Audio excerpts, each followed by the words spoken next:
before we start lesson 5.4, let's take a quick little quiz here.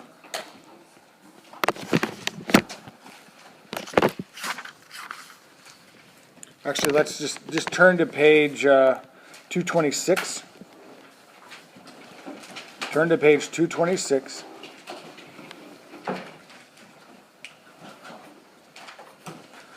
Do 1 through 10 even right now.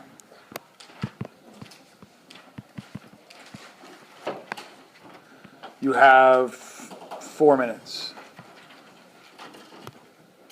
All right. Lesson 5.4. Adding mixed numbers. This is no different than adding fractions. There's one baby step that you add to this. That's it. Okay, let me show you what I mean.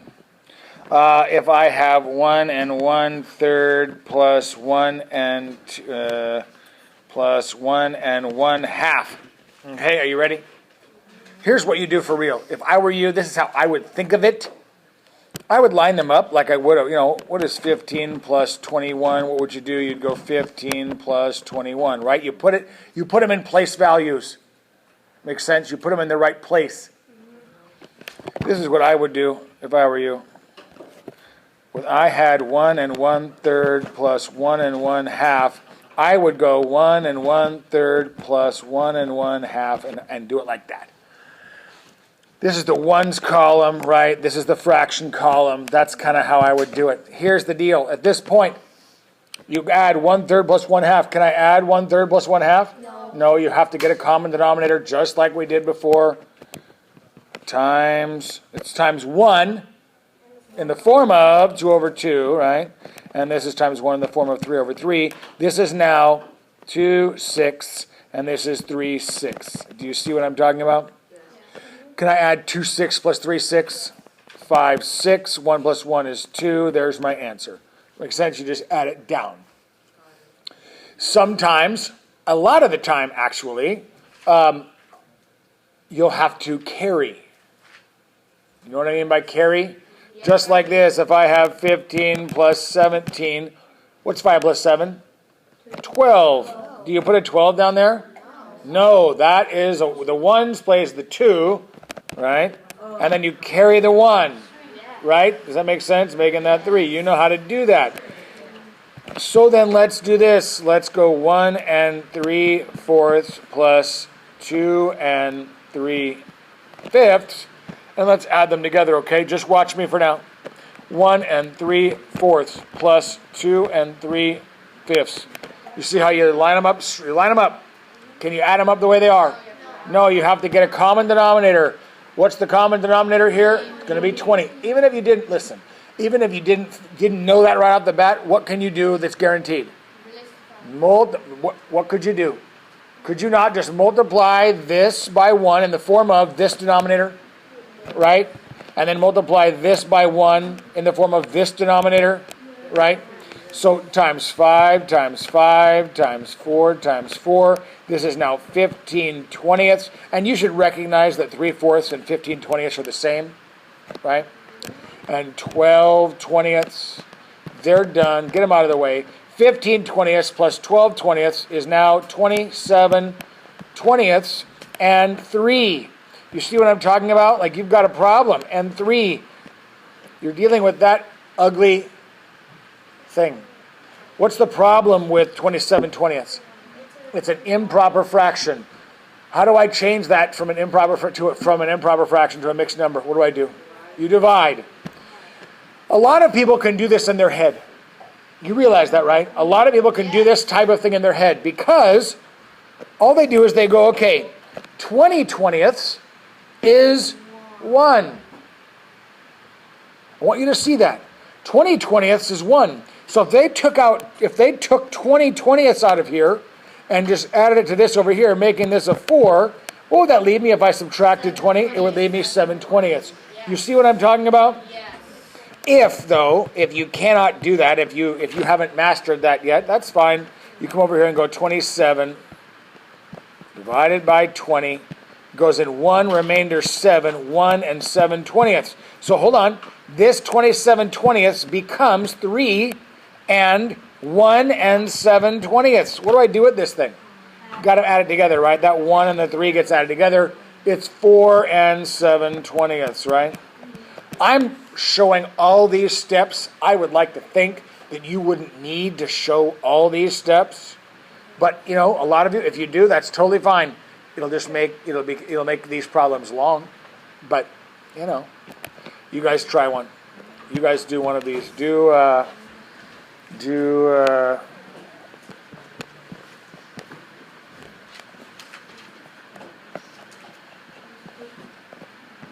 Okay, try that. All right. I like to visually see it, so I'm going to go plus 6 and 5/6 over here. Makes sense? Now, can I add them the way they are? No. Here's the deal. This is where you have to, this is the one where you kind of have to make a decision. Is the least common multiple 24? No, it is not. Can you make it 24? Yeah. Absolutely. You know what? That's what I would do because I'm pretty good at reducing. But whatever. I would simply, to do things quick and easy, I would multiply this whole fraction by 1 in the form of 6 over 6. Why 6 over 6? Why do I choose 6 over 6? The other denominator is 6. Why do I choose 4 over 4 here? Because the other denominator is 4. What is guaranteed to be? What is 4 times 6 and 6 times 4? It's the same number. No matter what it is, it's the same number. Right? This is 6/24, and this is 20/24. They're gone. That leaves me with 6/24 plus 20/24 is 26/24, and 8 plus 6 is 14. Am I done? No. 26/24. Can you just quickly recognize what that's going to be? A lot of you can. Is there people here who cannot recognize what that's going to be really quick? 26 divided by 24. It goes in 1. Remainder 2. 1 and 2/24. So it's 14 and 1 and 2/24. Some things, remember, because we kind of took the shortcut and we just multiplied it by the other denominator, we still have some reducing to do. We also have an issue because we have 14 and a 1 and 2/24. What do I do with that 14 and the 1 and 2/24? Add them together. It ends up being 15 and 2/24. Now what? Got to reduce this. Divide by 2, divide by 2, 15 and 1/12. How many of you got 15 and 1/12? Did you, Emily? What did you end up with? Did you get 15 and 2/24? No? Dylan, no?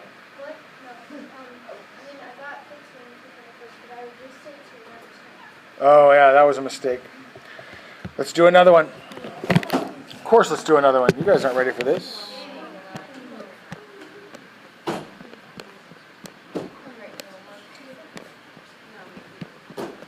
Do it. Forgot to push record. Anyway, line them up. At this point, what's the least common multiple? 6. Do I need to do anything to that thing to make it 6? To make it be 6? No.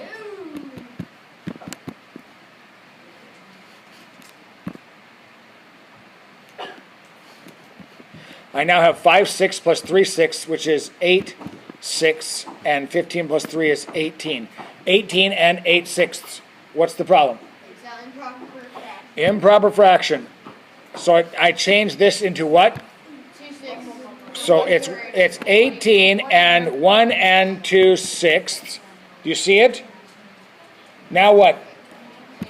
It actually is 18 and 1 and 1/3, and then I add the 18 and the 1, making this 19 and 1/3. How many of you have 19 and 1/3? Okay. Yes. It's an even number, and like the denominator is an even number, and the other fraction one half. If you just automatically just write down what half of 6 is. Yeah. I mean, that's just a shortcut, right? Yeah. Right. Okay. Let me see what else they have here. There may be nothing else. Yeah, not much. Hardest one on the page. Hardest one on the page.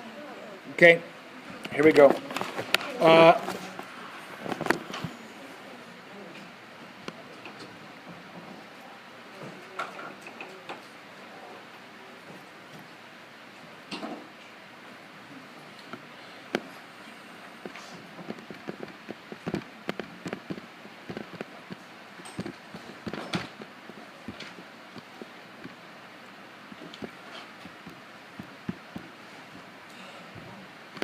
You understand the question? They're asking which side is bigger, right? Greater than, less than, or equal to.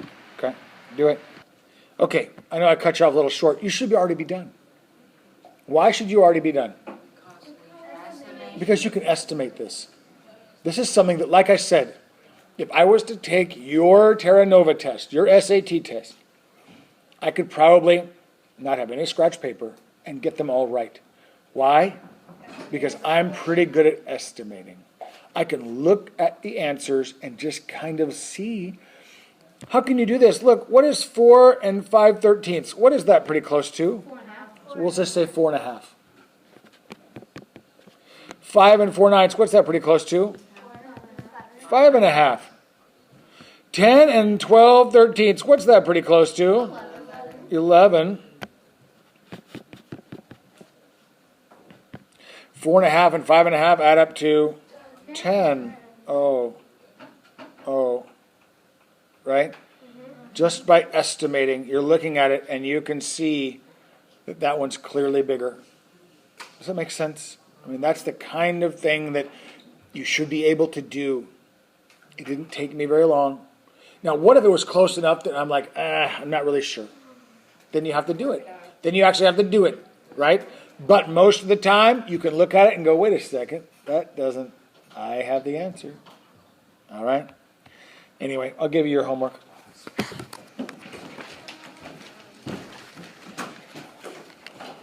Today is Wednesday.